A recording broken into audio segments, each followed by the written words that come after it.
Whoa. Tired of living broke, so before I sleep I pray. Then I woke up. Welcome to another episode of Crab Legs and Kool-Aid. It's your host, Titus, early making bees. People ask me, and when I say people, I mean nobody has asked me this, but I feel like I should address it. In your mind. Yeah, I feel like I should address it because when the episodes are out, I feel like people are going to be like, why do you do like this New Orleans early baby? I'm not from New Orleans. I take on a lot of accents, and one of them is New Orleans. Another one is British. I suck at all of them. British is your worst, I'll say that. Honestly, it honestly is, quite honestly. Too raw in it. And then I have a African. All of these are cancelable, okay? So just fire off, because I'm going to just do all of them back to back right now so I can get out my system. But listen, the word I use to get into my Black Panther audition, which I've never had, but which I prepared for in my head is Lisa. Where are you? Lisa. I'm so done. I'm sorry. Y'all, thank you so much for being here yet again. Y'all know on this podcast, I like to get to know the human behind the artist. We already know their resumes. We already know what people do. Don't nobody care what their next project is. Actually, it's cap. People do care. I just don't. We talk about it all the time. But we're going to talk about fun stuff here. And today, this man, let me tell y'all who this is, okay? He is an OG in my life. And that's on for real, for real. I've known him for math I cannot do, but I'll cross-reference with him when I show you his face. You know him from a lot of things, but likely iCarly. His name is Nathan Kress. What up, Cam? What up, baby? Thank you for having me on your podcast. Is your podcast voice? Thank you. You should commit to that the whole time. Welcome to NPR. I'm your co-host. That's kind of nice. Oh, thank you. Kind of made me hungry. Oh. Kind of felt like the low rumblings of a growl. Y'all, okay, how long have we known each other? Because I can't do the math. I don't know. To be honest. I'm going to use my encyclopedic knowledge of my resume. Yeah. And say, so it was on a made-for-television film. Okay. Called Game of Your Life. Game of Your Life.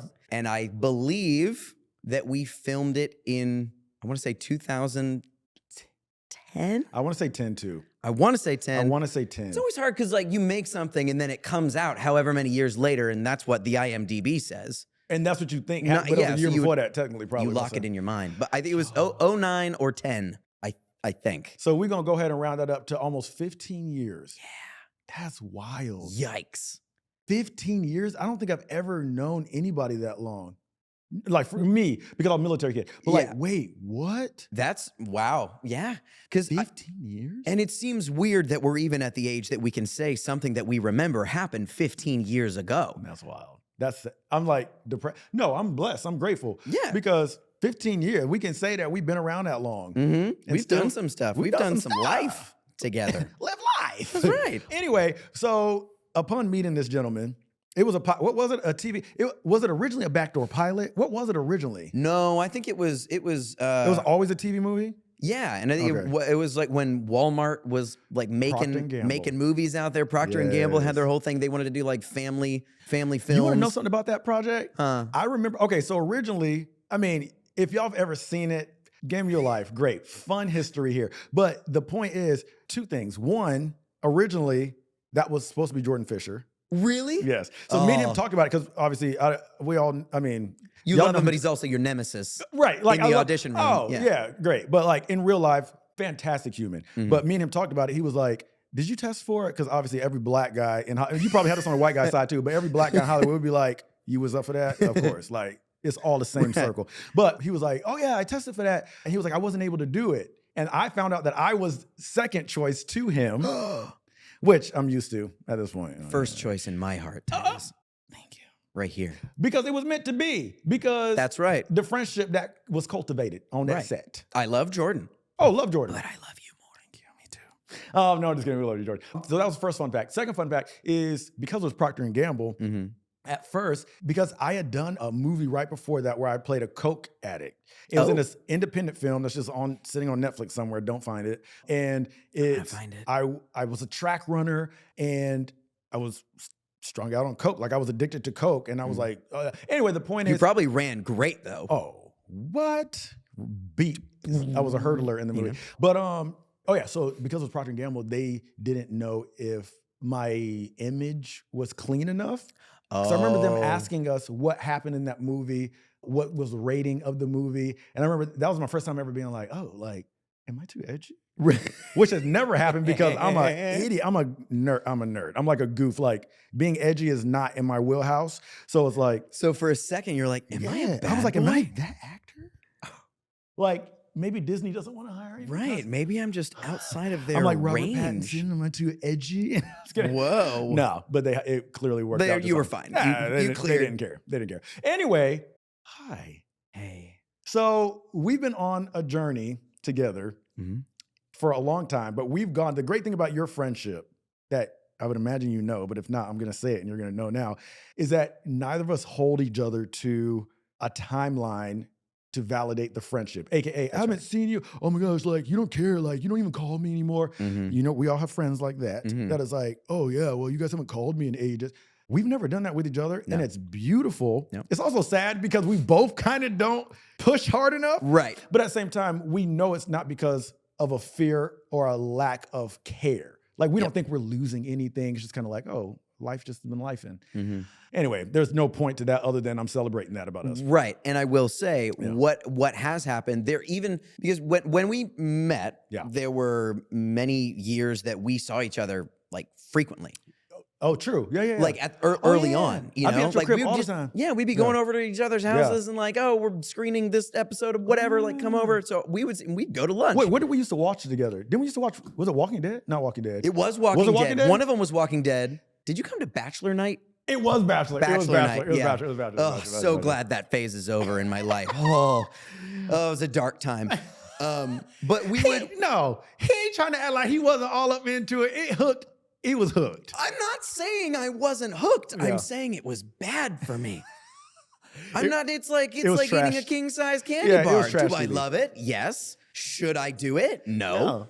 And so here we are, had to detox a little bit. So we would have these big spans of time later on where we wouldn't see each other. And what I remember is every time we would go to lunch at Sushi in Glendale, and it's been, I know, right? We should go get some sushi after this. We should have done, screw that. We should have just stuck some mics at a sushi restaurant and just done it that way. But I remember it had been probably a year upwards where we hadn't seen each other because it was as things were starting to get sort of stretched out. And I just remember sitting down and the conversation just going as if I saw you last week. It's just, those are the friendships that I love and that in this phase of life with kids and stuff, that's what I need because there will be large spans where that happens. I feel like I only disappeared for a few months and you done had how many more kids? Oh, I popped them all out.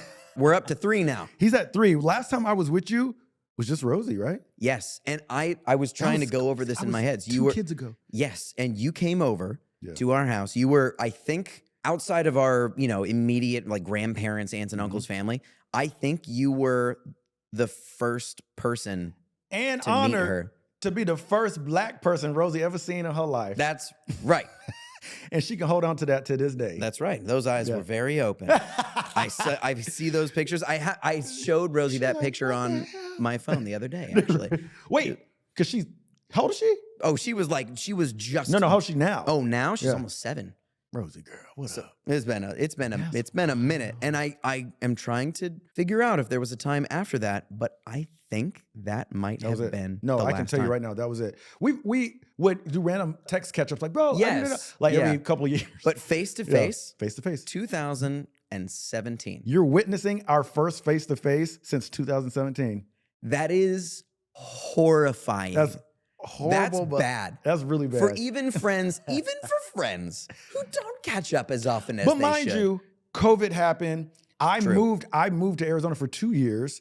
Right. You were doing life stuff. You were having kids, like a lot. And COVID took at least 2 years out of socializing, really. That shut everything down. And coming out of COVID, we had the second one. And at that point, our kids were old enough that they had to cultivate their own social relationships. And, ballet started and all these other extracurricular things. And so suddenly we became that family who had the schedule every day. That's so dope, though. How exciting. It is fun. Yeah. pile in the minivan. Did you always want to be dad? Like, did you see that for yourself? Oh yeah. Yeah. Like you was like, I'm gonna be a dad. Yeah, there's no way that wasn't part of the plan. How many kids did you project back when you were younger? At least 2. Okay. Because I wanted siblings. Yep. 3 seemed like the golden number. Because I came from a family of 3. And I liked that dynamic. Yeah. Boys or girls did not care. Right. That I just wanted, like 3 seemed like a good round number. 4 too much. 4 is too much. So wait, are y'all done? Oh yeah. Oh, like made sure of that. Professionally done. Oh yeah. Oh wow. Yeah. Okay. Well, no, not. Oh, neither. I took the bullet on that one. Yep. So no way that's happening, and that feels. I mean, there is a 1%. There is. It happens. That's true, and Your shoulders seem to be strong, so watch out. Yes, and that is a fair point. Yeah. We never struggled to conceive children. It was kind of just a. And we're on. Yeah, we're off. It's happening now. We decided to have children, and we're having children now. So I am in the back of my mind. I am a little scared that I'm going to be one of those special medical boys. I was room for one more. In the home, perhaps. In my mind. In my mental capacity. It makes me shudder a bit. Okay, so before we go too far, because I can keep rabbit trailing, I warn you now, as I warn, you already know this about me, but publicly, I warn each guest, the ADD is real. The rabbit trails are going to happen. So just the rabbit shells? Rabbit trails are going to happen, and just join me on them. I'll follow you anywhere. Follow me. Oh, that's not a song. All right, I like to start each episode. Now we're deep into our start with the quote of the day. Ready? This quote is very face value, very short, very clean, very to the point, and I would love to know what it makes you think of or how it's shown up in your life. Okay. The quote of the day is, well, that reminds me of Keke Palmer hosts this show with Jane Fallon. The secret word. What is it? Anyway, it's like this game show. It's just a secret word. Anyway, the point is, hey, the ADD. It came out. That took about 30 seconds. That's how it happens. It just I can't control it. Okay, anyway, the quote of the day is simple as this. If you are blessed, be a blessing. Some quotes are more elaborate, more deep. But this one I think is actually really nice because this is something I try to practice, where it's like, if you are blessed, be a blessing. What that means to me, pay it forward. Show somebody the love you were given. If you know that you didn't do anything in life on your own, don't make somebody else do it on their own. Right. Has that shown up in your life, in your journey, in your trajectory in the industry, anywhere? Have you realized where that's like been like a blaring kind of billboard, like, thank you? Yeah. I think that's a superb mantra to have in the back of your mind because, we act out of the overflow of our hearts. And when I see blessing in my life, and I look back on all the ways that my life could have gone and the point that gets me here, there are so many ways that this wouldn't have ended up so good. And I was actually talking with London, my wife, about this morning, just how that was her. Okay, my ADD moment.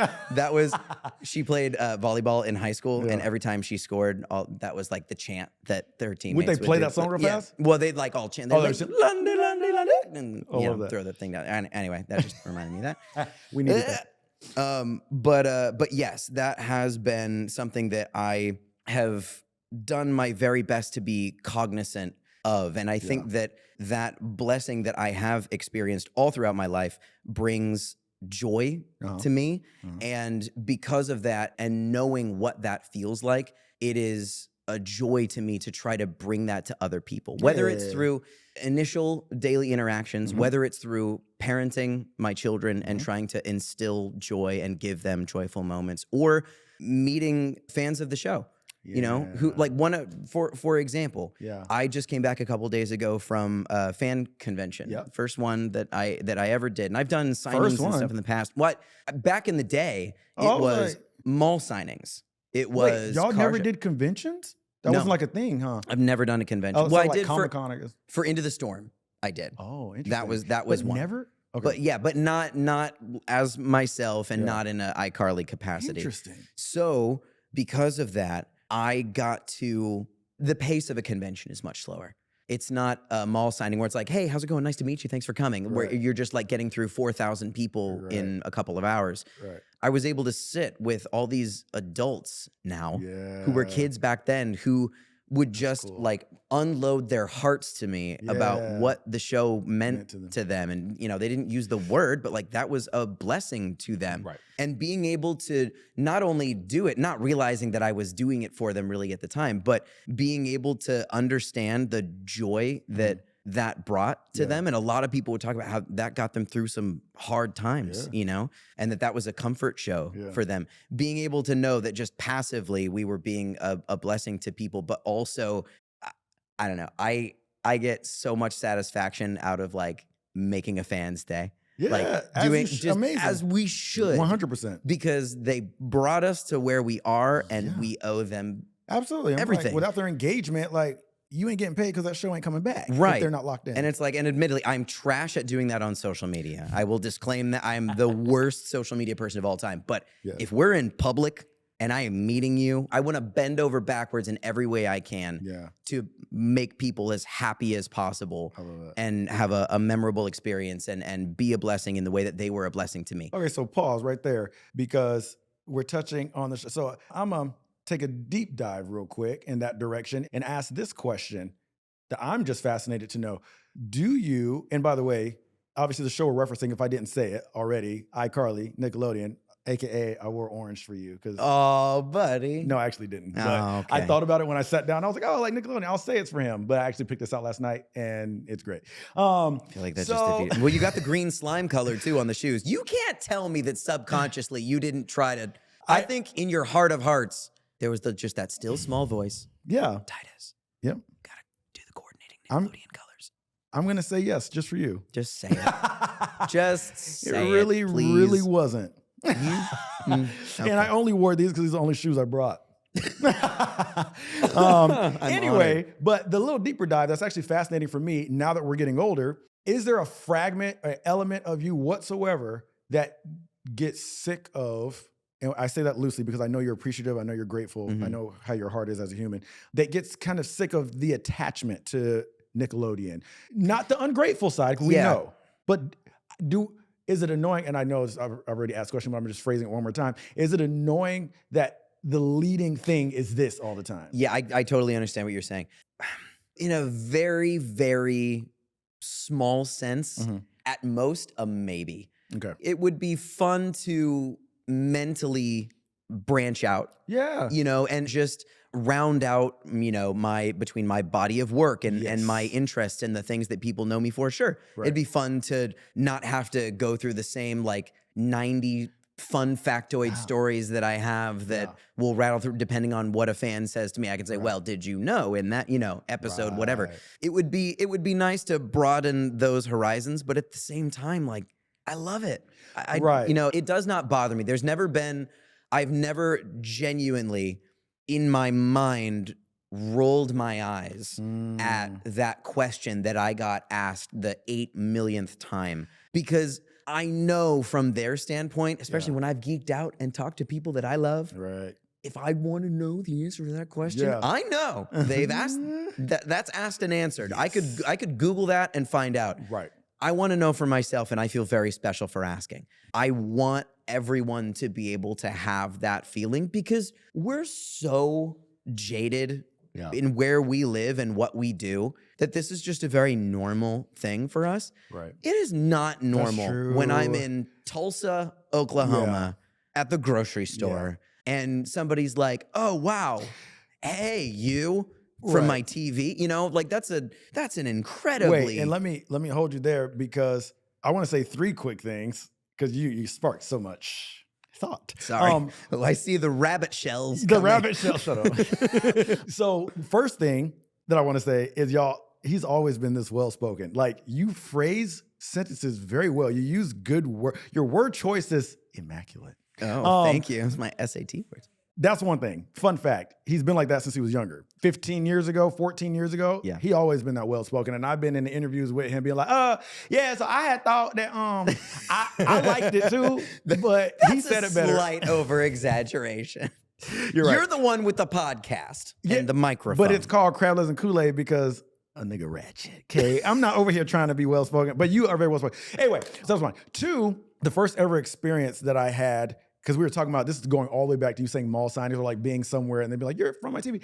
I don't know if you know this even, but you were the first experience that I had with being around someone, because I had never had a famous friend before. Like you were my first famous friend. So it's like, for me, like I was humbling to me. Like it was beautiful. Like I think that stuff is so beautiful. Like when somebody gets to meet somebody like they never thought they were gonna meet. So we were in the mall. I don't know what state we were in. I mean, well, were we in Atlanta? Probably was Atlanta. It like while we were doing that the would have movie? made the most sense, right? And it was like it happened multiple times in this one mall trip, which at that point in your life you were clearly used to. And it was also peak iCarly too. iCarly. So it was on the airwaves. But he was getting stopped so much. And I'd never seen that before in real life. Like I already thought it was super cool to be like, yo, like I'm friends with him. That's cool. But then on top of that, like to see the fame thing happening was so new to me. But where I'm going with this is it was cool to see, one, how you handled it. Because it really did, and I've never told you this, it really shaped how I would later handle it from like The Rookie and stuff like that. When people stop you.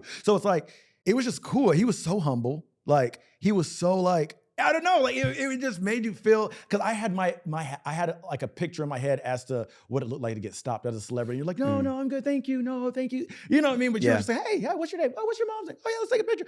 And I remember like holding the phone for like a couple pictures, being like, oh my gosh, this is so cool. Like people just know who he is anywhere he goes. Anyway, so that was my second thing. The third thing I was gonna say was, you're so much better than me about I don't wanna say appreciation, because I have appreciation too for projects that I've been able to be a part of. Yeah. But you way better than me as to not getting annoyed or whatever with, because I'm gonna be 100. It'd be pissing me off. Like, and I'm appreciative. Like not you coming up to me. If you recognize, a lot of it now for me is Jackson West, The Rookie. Right. If you recognize that, love that show, I'm always flattered and honored that you even care. Yeah. And the in-person thing, I love that. Yeah. I don't necessarily a part of me understands that in your head, as you're introducing me, even like I did today, the first thing I said was from iCarly. And it's like, because gives people a latch to whatever. Right.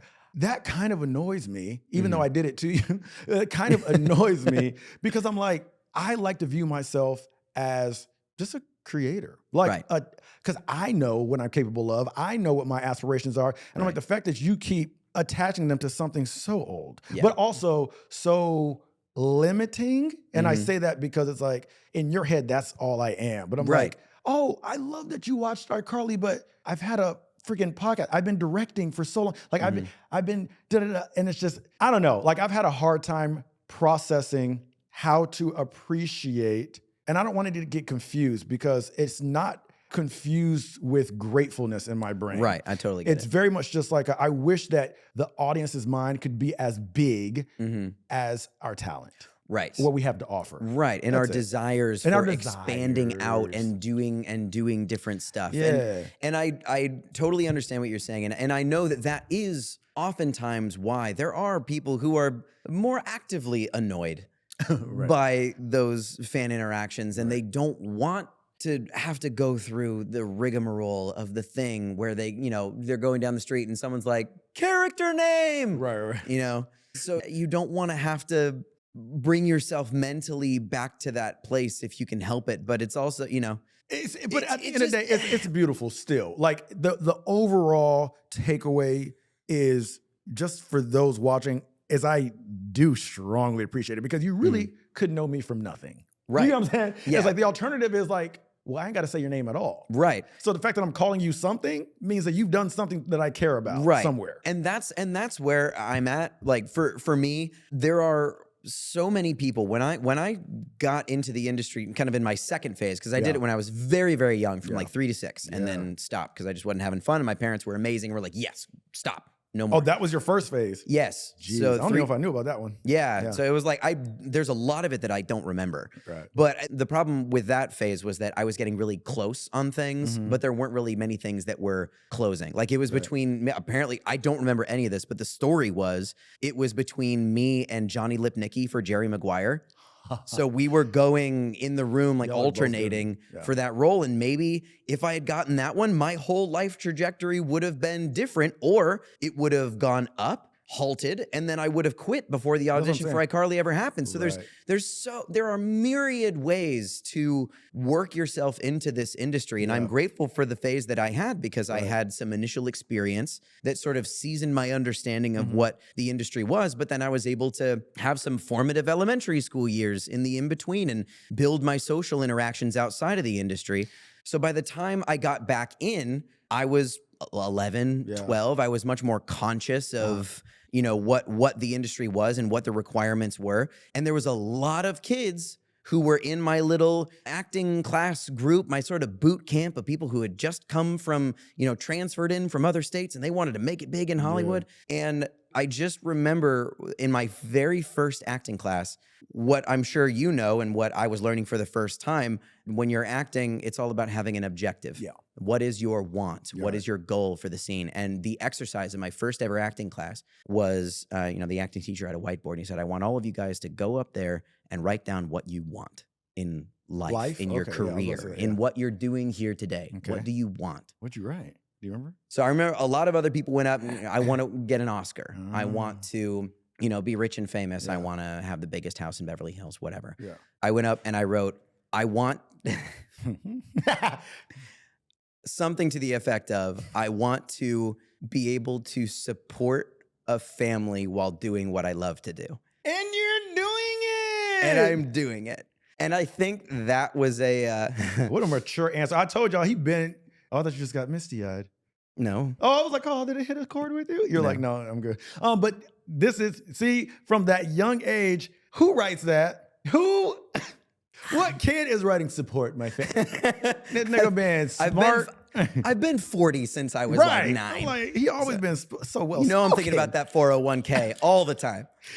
But because of that, I think I go back to that moment and I look at those fan interactions and stuff, and I say, well, I'm doing my want. Man. You know? Yeah. I'm by their love and engagement, I was able to do the exact thing that I said that I wanted to do. And as the show continued and evolved and revived into, you know, transferring from a kid's show to an adult show, we got to do it again. Lightning stroke. Stroke? Struck. We're gonna say struck. It did strike. And we got to bring back these like beloved characters and not in the same way. They evolved, they changed, but I was able to just put on this cozy, comfy blanket of a character that I had that by the end of the original show, we were just synonymous with each other. Did you ever think that would happen? Did you ever think that you would come back to that character? No. Wow. I think that was kind of before reboot culture was as much of a like thing. Full House came back and blah, blah, blah, blah. Right. Yeah. So those shows started to happen. And weirdly, it didn't occur to me. As I was seeing those shows happen, I never really thought to myself, what if iCarly came back? Yeah.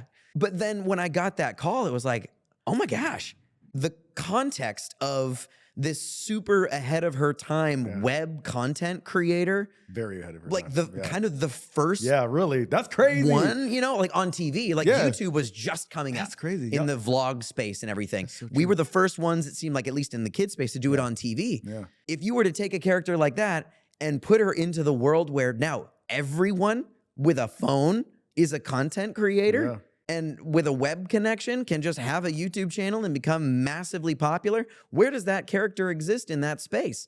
And where do the people around her exist? And what must have happened in their lives, you know? Because I had all these expectations for my character. Yeah. You know, I thought he was going to be, you know, Steve Jobs out there running the biggest tech company in the world. But no, twice divorced, adopted daughter, and like left penniless and still living with his mother.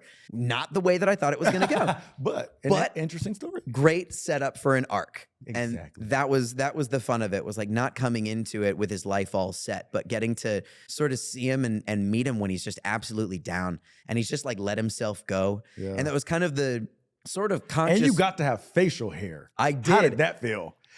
Before you elaborate, y'all that don't know the struggles of an actor, these are like first world problems, not a real struggle, but a personal one for us young men who start younger in the industry. When you go through playing characters in high school, middle school, high school age, that's beautiful. You booked it. But then something happens later in your career where you have to transition into an adult. Your real age is going up, but your face is staying young on camera. So then you got to deal with people not seeing you for the age you are. So when I want to go into play, that's why, I'm 35. Yep. Even still, till a few years ago, my character on The Rookie was 24. So it's like, you're fighting for little things like, can I keep facial hair so I can actually look mature? So people can start casting me closer to my actual age so I can broaden my role. Anyway, so it's a victory. It's an actual true win when a role lets you keep your facial hair because it lets them see you older finally. So that's what we're celebrating. Anyway. Yes. Congrats to us. Yes. Yeah. A big part of that decision was also if they were going to give me an 11-year-old daughter, I also needed to look as old as humanly possible because I didn't want to go in there and look like I was 9 years older than her. Right. Because then that would have just been its own kind of problematic thing. Right. So we were trying to figure out like, okay, what do we do? Because we don't want to have a 6-year-old because there's just so many things that they're still up and coming and they don't have the depth of and the timing and they don't get the joke as much. So we want to go with somebody older, but then we had to create some kind of distinction where it didn't look like I was like this weird guy who adopted a kid. So it was by necessity to try to age it out as much as possible. And so I felt great. Yeah. Like finally getting it all worked. Try to live in that space a little bit and try to be older. But then it's so funny because I'll do that and then people will go, he's still like, now he's just a baby with a beard on, So it's like, it still looks weird that like they can't accept me for me. They just thought that I feel like is the other side of the coin for child stars. Yeah. It's just people seeing them as whatever that was. Right. And it's like, it's going to be your uphill battle forever. People are always going to, but you're, and it's like, but I'm also an adult. And I feel like I'm 32 and I feel like it's not going to be until I turn 40 that I start to even be able to audition for the types of roles that I even want to do. Yeah.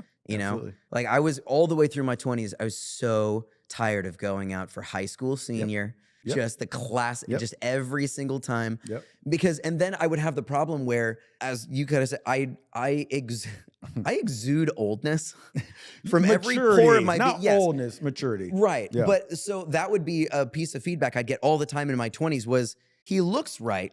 But he just doesn't, he seems too grown up, too old. Like he doesn't seem like an 18-year-old. And I was like, I don't know how to turn that off. Yeah. I've just been an old fart since forever, since as long as I can remember. So I was kind of like forced out of that space for a while, which was great because then that was also coinciding with the time that I started directing too. Okay, so that's when it didn't matter. What was that transition for you? So was that something that fell into place, or was that like you were aiming to do that, or was it like, oh, you've been on the show long enough, would you be interested? You know what I mean? Like, yeah. So that was not my aim at all. Right. Growing up on the show, watching those directors do their thing and how stressed out they were, and how much they would sweat and just like stand there and like scratch their temple and try to make this show happen because we had a lot of content to do in a very short amount of time. I would look at those guys and go, absolutely not.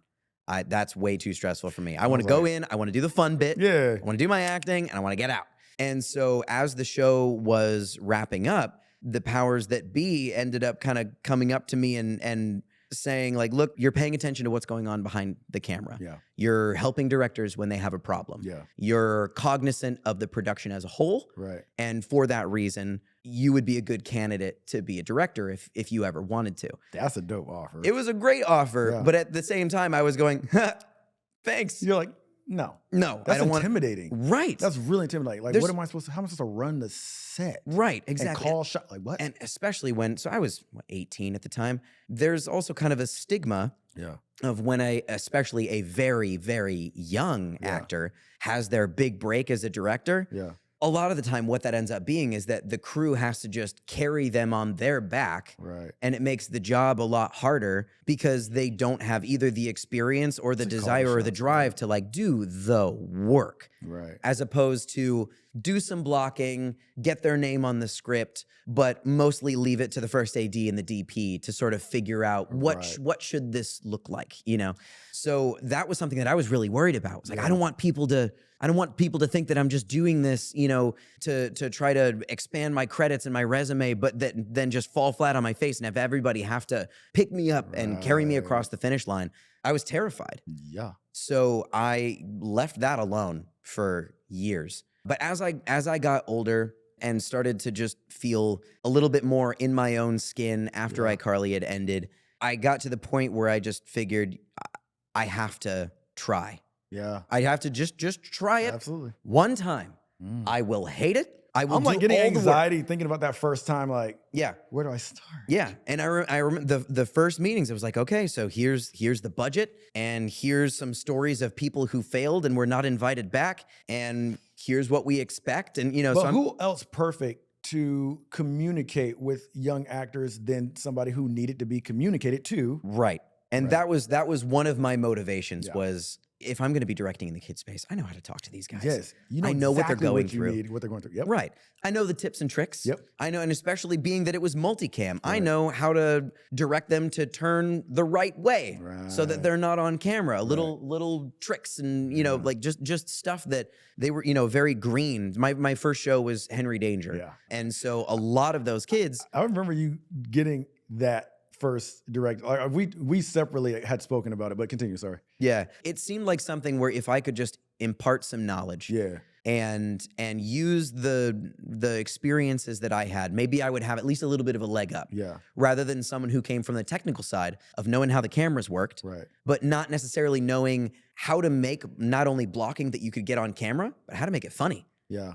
How to sprinkle that extra little bit of stuff in there that's not necessarily in the script, Right. but that just adds that little stardust. The stuff that's memorable and organic and surprising, and the things that just pop out on screen a little bit. So, okay, here comes a rabbit trail. Just because I'm fascinated as you're talking, if we take acting, directing, and put it on a shelf, who is Nathan?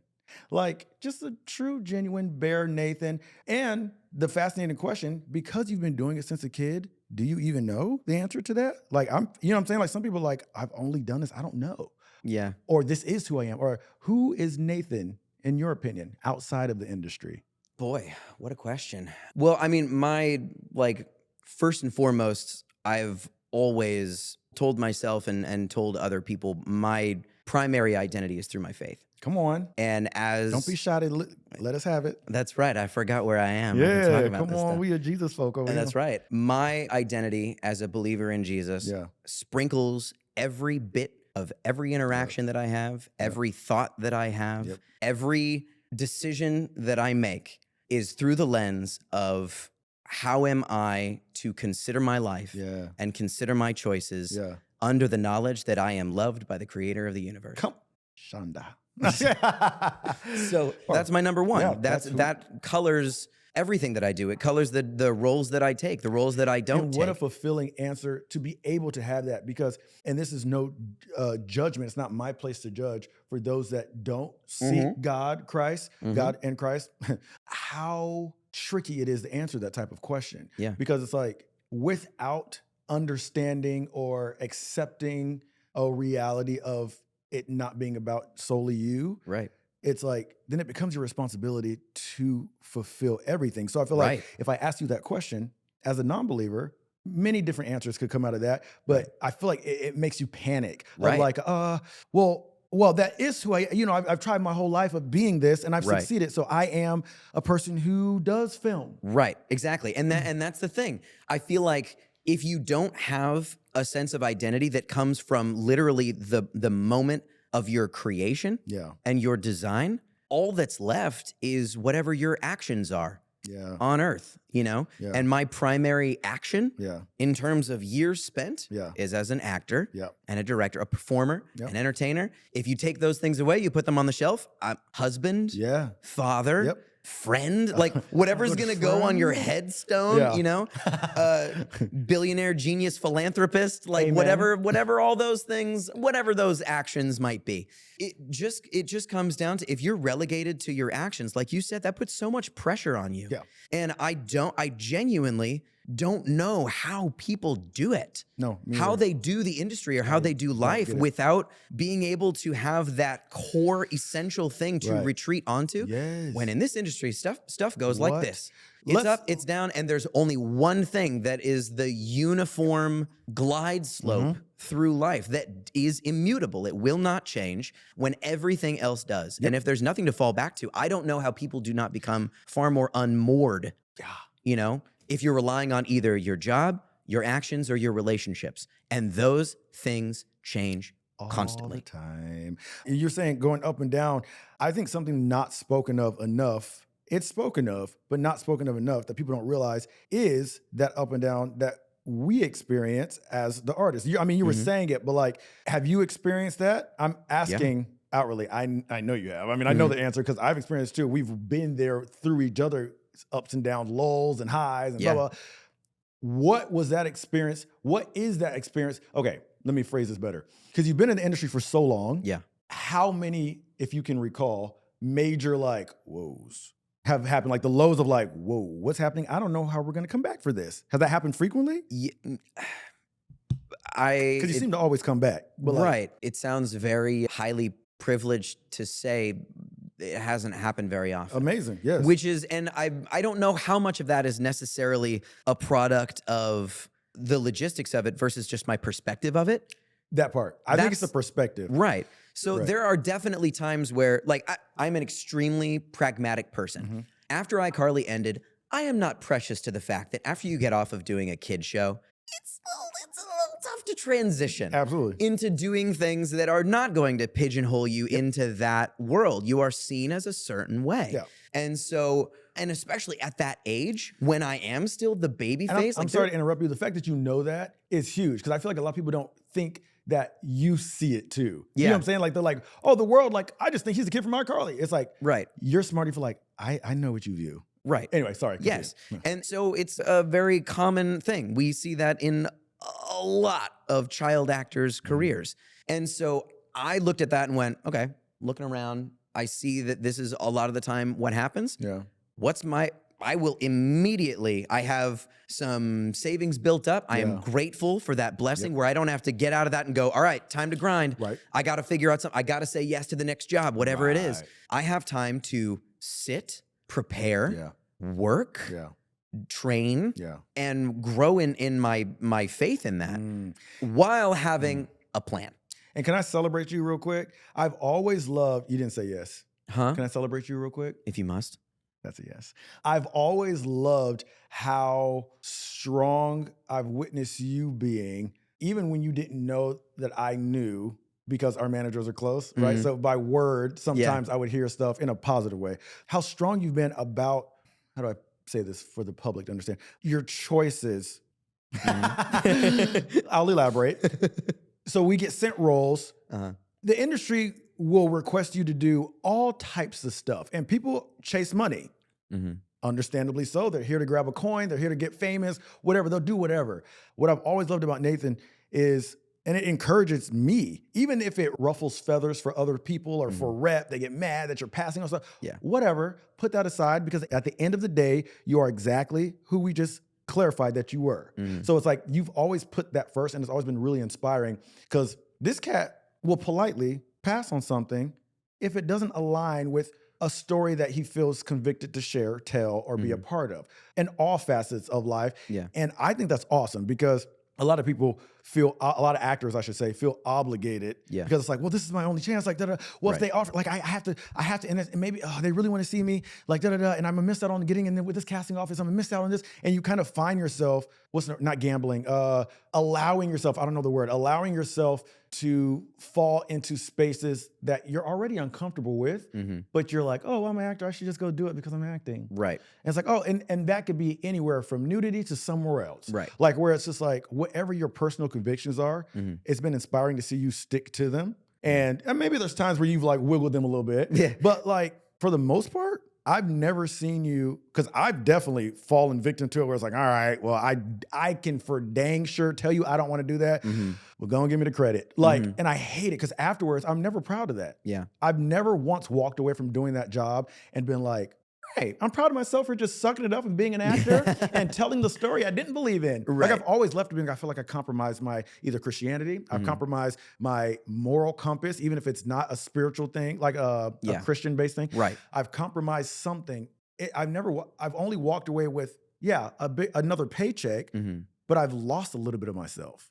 Anyway, I'm just celebrating you for that. Thanks, buddy. Well, and that's not without its risks. Like you said, like you can, and it ruffles feathers, yeah, for sure. and my representation is not thrilled with the amount of things that I've said no to, and I hear that a lot of like there's like 2 or 3 projects especially that come up where I'll still 10 years later they'll go, if you had just said yes to this, man, like you would have. There would have been no stopping it. But it just doesn't matter because I'm also still here. And I've found such peace in that now, because as I've gotten older and I've played a lot of the roles that I definitely shouldn't have, I'm finally at that place that you found years ago. I don't know how, as a young adult, you found it so fast. But for me, I'm like, my team will be upset. Yeah. And like verbally upset. It's a good conversation constantly. But I found it so much peace because I'm like, after I hang up the phone, I'm not like, oh my gosh. I'm like, I feel great for standing in my truth. Right. We had a whole different podcast about how annoying people saying, it's my truth. Anyway, whatever. But it is. Yeah, that part. Yeah. And I can't be mad at you for it because I feel the same way. And that has always been the thing. It has always been worth it. Yeah. And that's not to say that, for example, the scariest bit was COVID. Of course. When just everything was just starting to dwindle and there was just nothing on the horizon because it was just scary. Everything died. Everything stopped. But the coolest part of COVID for me was when, and I feel honestly, like as a Christian, I feel a little bit guilty that was when I took my deepest, hardest dive into just absolute blind faith. Love that. And I thought you were going to say Netflix.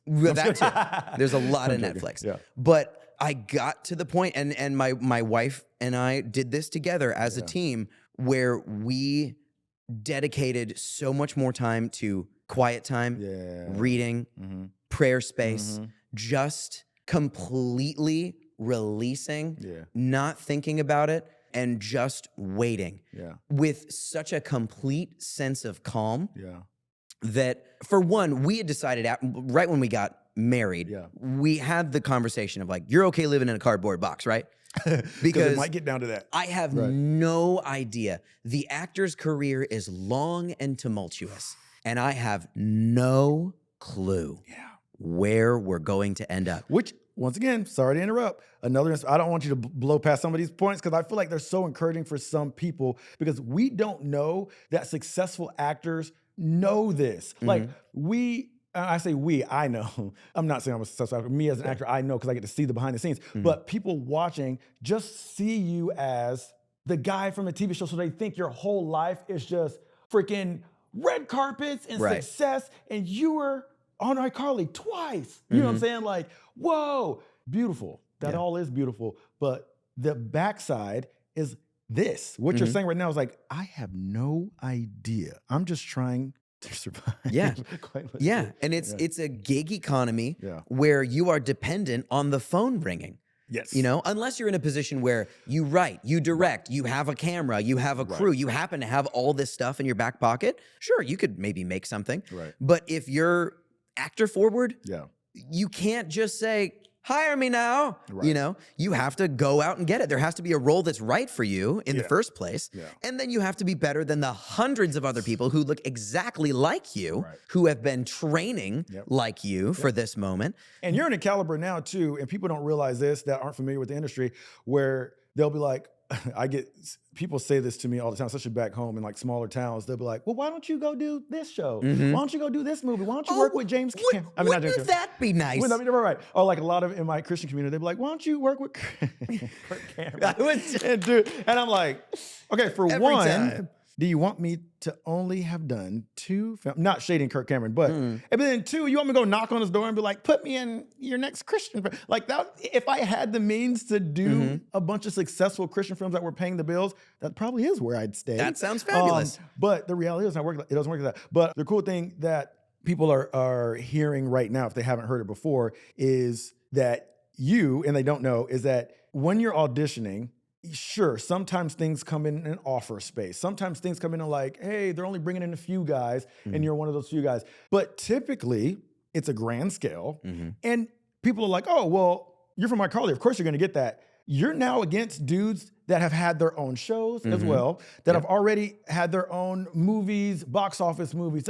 You're in a caliber of guys that are quite equal. and or above, and depending far on superior in a lot of ways. Who's the most relevant at the time. Right. So it's like, it's still an uphill battle of the unknown, phone call ringing, waiting for, of it all, blah, blah, blah, blah, blah, that you're saying. Great. Yeah. Anyway, whatever you were, I don't know if you remember where you were, but I'll try to circle back around. Yeah. So that was the greatest thing out of COVID.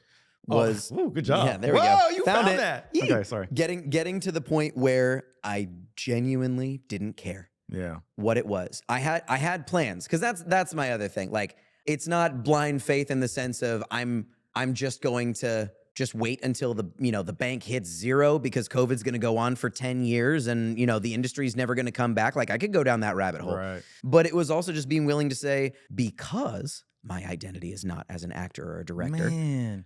I could also go and sell cars. Yeah. Or I could go back to school or I've be always a had that mentality. welder I'm or like, whatever. I don't care. Yeah. If I can, going back to my want, if I can support my family doing something that I love, that's great. Yes. That's enough. I don't care if it's the industry. Right. I could take it or leave it. In a lot of ways, I'm thoroughly disenfranchised by the whole thing, which is hard because I love it. Yeah. I love it. I want to do art. I want to put on an old-timey costume and be a person from 300 years ago. Right. I want to be a person 300 years from now. Right. I want to do so many things, Right. which is so hard to do when I have no power or control over that. And you see what happens. For the love of it, I'm training at an acting studio that I love. I get to do this stuff every week. I don't care if it's for work. I don't care if I'm getting paid. That's cool for people to hear too. Still training. Yes. Would he on paper need it? No. He's been doing it his whole life. But how smart and inspiring to see that somebody's still like turning it on and like working on it. And like, it comes down to the classic saying, like, luck is just preparation plus opportunity, So I get the opportunities, but if I don't prepare, acting is a muscle that gets rusty. That is true. And especially in COVID, there was nothing going on. I'm currently rusty. I was there too, even just a few months ago. And I'm new to this studio. Yeah. So there was a good period of years where I'd have an audition, I'd go, oh yeah, I remember how to do this. And then I'd watch it back and go, well, I don't know. Your base level is always going to be solid. Right. But like, what could I have done more? Exactly. And so that's where always keeping that muscle loose and training. On the way here, I was working my monologue that I'm doing in a couple days where I'm just... Okay, what is this dynamic? Sorry, I cut you off when I get inspired.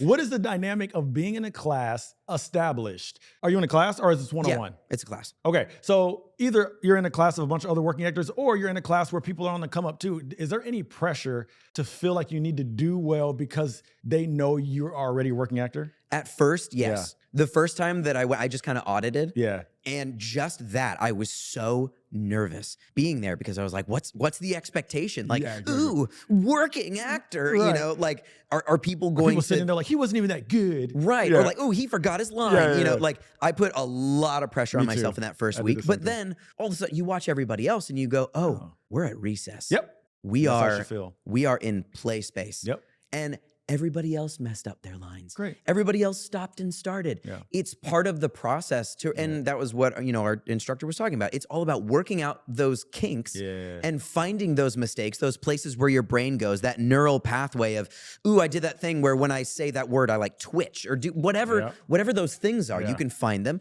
iron them out so that you don't do them when they're in the room. Hey. And I love it. It's still, I'm In doing the room, what I is love. that a thing?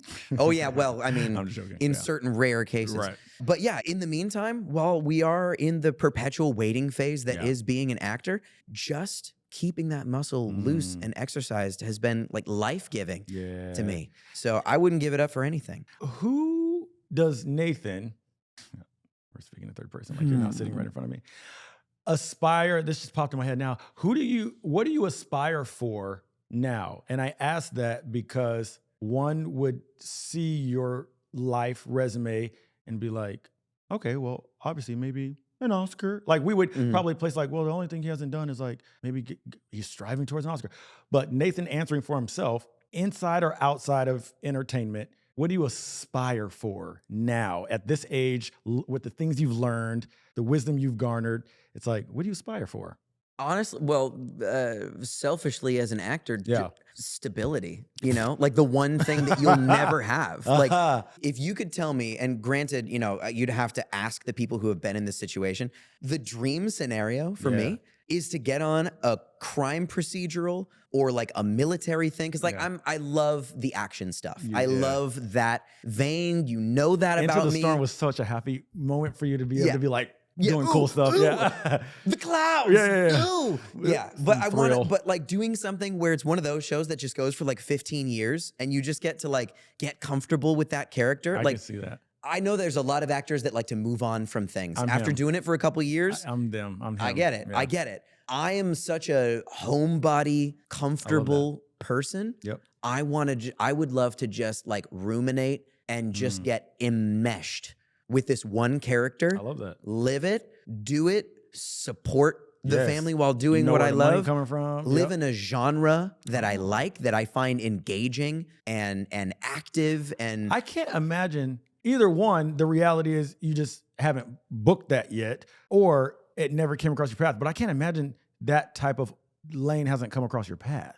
When it did, it was in the perpetual he's too young. Oh, it phase. was in that. Okay. I was in my mid to late 20s. We're still kind of transitioning. Yeah, going out for, you know, young agent whatever, but I don't look like young agent whatever. I look like his little brother. Young what? Young agent whatever. I thought you said young Asian. No.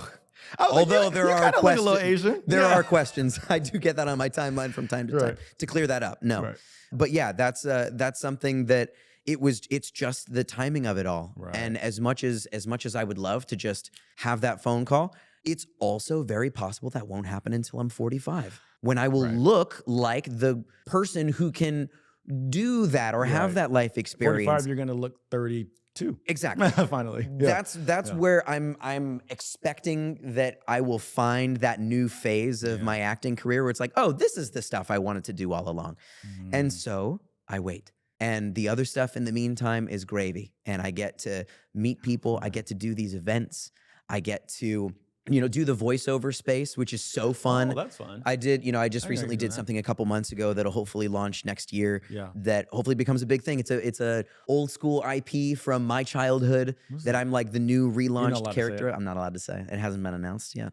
But I never thought I'd be the host that tries to get secrets out of their guests. Sorry, I keep it tight-lipped around here. I got some jackbooted thugs knocking down my door if I start. Is that a hint to the show? No, I was kidding. No, it's a very nice cartoony character. Oh, so it's very happy. What is it similar to? Does it rhyme with any words? No, if I did, you would immediately know. I'm not creative enough to have something that would be vague enough that you wouldn't know. Okay. It's something from my childhood that I got very excited about. That if I could have told 5-year-old me. Did I just nail it? No. Oh, I was like, real. No, I wanted to give you something there just to make you feel happy for just a second. But so, you know, that's just another one of those spaces where it doesn't matter what I look like. It matters what I can do with my voice. Ooh. And I've loved that. That's what I like about music for me. Like the way I view branching into music is so freeing to me because I've always been bound by your perception of my age or blah, blah, blah, blah to play the role. That with music, it's my voice, my story, and what I want to look like and depict myself as in my music video is my choice, and you get to receive what I give you as opposed to have a say in how it's received. Right. And it's this simple nature of you're either good and people want to listen to you or you're not. Yep. And so when you're listening to a voiceover audition, you don't know the age of the person. You might not even know the gender of the person. Right. Because there's so many people who can, like, they're so versatile. Right. They can do whatever. And so it doesn't matter. It's just they look at the concept art and they go, ha, that sounds like that person. Right.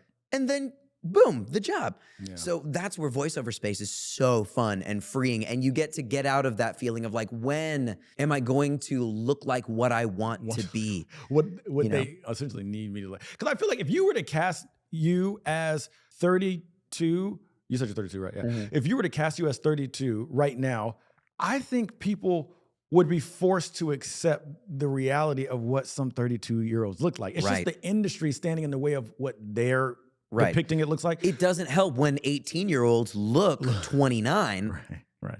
But I'm like, if you're telling me you're 32, if the script's good, we're forced to believe it. Just make it happen. Like, period. But anyway, all to say, I could talk to you about all this stuff all night long, and how inspiring that, like, a lot of the stuff you said, even though it feels normal to you to say and normal to me to hear because we're in that world, so much of it is inspiring because I really feel like there's people listening that aren't aware of how aware you are. Yeah. Do you know what I'm saying? To your own journey, like people just think Hollywood's like this like complete facade that we're not aware of what's going on. It's like, no. I can see how you view me. I know what you think. I also see this. I'm struggling just like you are. I have highs and lows. Like it humanizes you a lot. And I think that's beautiful. And also within that, y'all want to know what's really happening right now? I do. I was trying to like set up some really dope segue. I don't have one. We're going to play a quick game because we're done talking. Already? I had no segue. I was like, you got this, T. You got this, T. So before I let people go, I like to play a quick game with them. But instead of a game actually with you, I'm going to do something different. And I'm going to have you list. Oh, no, I hate these. Well, great. I'm going to have you list in 10, 5, no. Actually, no time, because you'll be able to think fast. What are, just for funsies, 3 pet peeves of Nathan Kress? What are 3 pet peeves? I'll go first, just so you know how comfortable you can be with me. Yeah. One of my pet peeves is cold toilet seats. And that's no cap. Like, that's not for reaction, that's factual. If I'm going on the toilet, whether it's mine at home, actually, I'm gonna be honest with you, I don't really sit on public ones. I layer them with toilet paper or I hover. You hover? Man, wow. Real. And another trick that people don't know, if you don't know, well, most people know this. This is gonna be really gross. This is some high quality content. Oh, to avoid splashback, if you're dropping a little dookie, you take toilet paper and you put it in the water so it collapses into the toilet paper. What? See, people will have like a little and I'm like, the way I want to murder everybody in my presence when that happens in a public space. Oh, because I just think about everybody that's used the bathroom in that water. Anyway, pet peeve number 1 for me is cold toilet seats. Pet peeve number 2 for me is if you're talking to me and you spit on my lip. I will fight you. And I'm not a violent person, but I can be in that case because ew. Not your fault, but also your fault. And then number 3, I had this. I don't remember what my number 3 is right now, but those are definitely a strong 2. Do you know any pet peeves of yours? Gosh. I don't know. I'm just such a happy-go-lucky guy. Yeah, he definitely has them. Maybe being cut off while you're talking. Yeah, maybe that. I think it's just happened so many times. I've just learned to just stifle it down. When my kids fart at the table. Things you don't deal with. I feel like Courtney can identify with this one. Yeah, 100%. And the problem is I jacked them up as a parent. Because you just... I taught them that farts are hilarious. Hilarious. And the problem is I didn't do this. Yeah. They think that farts are more hilarious in the most improper situations. And so it's like when we have like friends over and we're having a nice dinner. I love them. My oldest one, like I'll even see the smile first. I'll She's see her like cooking it up over there. Like, watch this. You know what's gonna suck? If she ever in the future, as she gets older, be like, Dad, you told people that I fart. Oh, no, I know. Wait, you're about to have a teenage girl soon. I know. She's almost halfway there. Well, when she's about to turn 7. Oh, wait, she's 7. Why did I think she was 11 right now? No. I'm tripping. But then I think about that and I go, oh my gosh, the first chunk flew. All I have to do is do that one more time, and then I have a teenager. Everything we did again, and she's grown? She's just a full-on, and she's going to hate me for this. Maybe TikTok will be dead by then, and this will all just get buried. 7 years from now? She won't know. There'll be something else. There'll be something else. Okay, so that's one. Kids farting at tables, one pet peeve. Even though you taught them that trick. Right? Yes. Well, no. I mean, to be clear, no. I just taught them that farts were hilarious. Their way of doing it. They're expressing their comedic muscle. They're expressing some kind of muscle. Let's see. Honestly, this is so holier than thou. People who don't put their shopping carts back. That's a good one. And it seems not pretentious. What's the word? It seems kind of like petty, like you really care about that. But like high key. It's one of those, I saw an interesting sort of breakdown of this, that it's an interesting litmus test of just. I don't know what that means. It's a way of assessing and I'm going to get flack for this. It's an interesting way of assessing a person's Intellect. personality. Oh.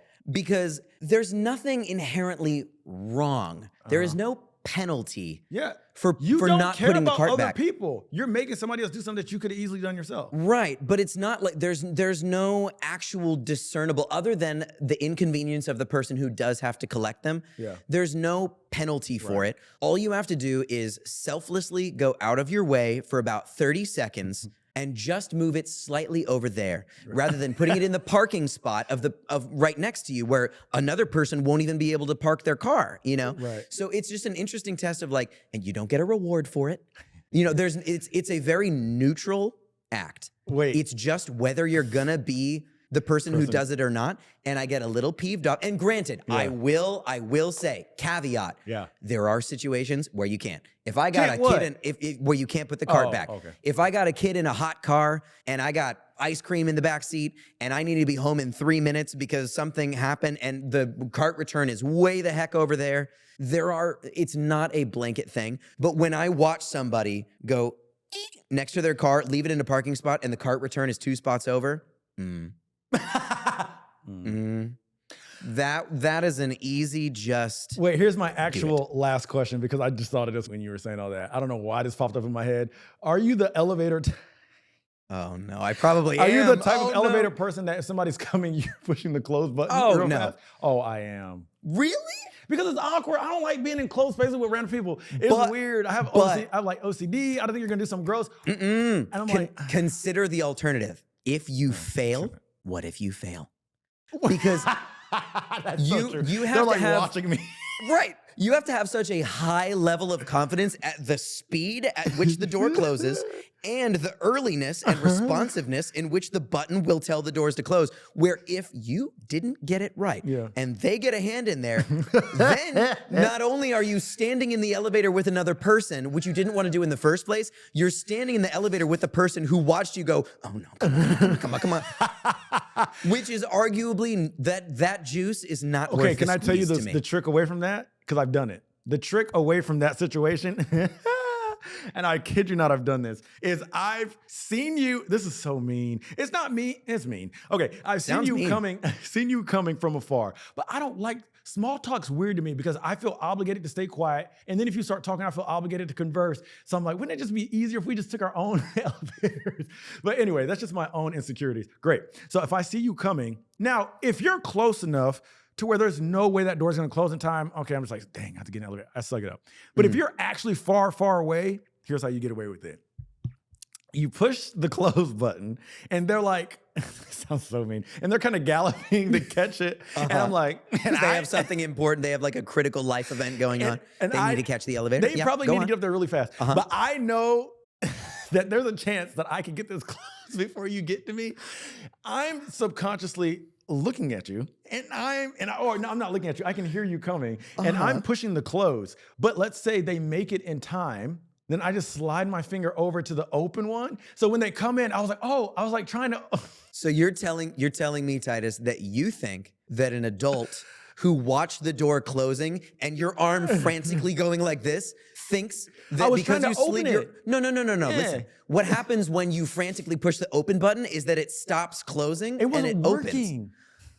Is what you tell them. The classic, the open the door button wasn't working thing that happens all the time. And then what you do is you throw in a little extra high-pitched voice to really make them think that you were trying. And so they put their hand in and they open it. And I'm like, oh my gosh. I was like, I was like, what the heck? I'm so sorry. Like, okay, I'm happy you made It's so bad. All because you don't want to have a conversation because with the person in the elevator. I get weird being in an elevator with somebody I don't know. You know why is also probably because you're a lot more extroverted than me. We think. Well, people think that. Well, I don't know, because you seem like you would be much more outward facing and feel a duty and obligation to be the conversation person. Exactly. I, being a stone cold introvert, will gladly push that button, watch the doors close, and stand there. And not feel obligated to say a gull-darn word. See, and I will close it and feel guilty. Like I feel guilty as I'm closing it. And when you don't make it, I'm like, ooh, but then I'm like, hope you never see me again. But anyway, okay, we just gathered that you're a better person because you said you would hold the elevator. So that was a takeaway.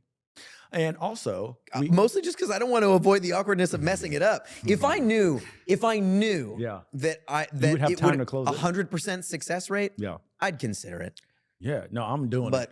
I'm like, sorry, I don't need to be in here. Anyway, Nathan, thank you, bro. Seriously, thank you for doing this, because we know when we say busy, and if it's not entertainment, it's family, because he got kids. Thank you for spending the time to do this. He always been an OG supporter. Nathan, you've been there from day 2010. Whenever that was.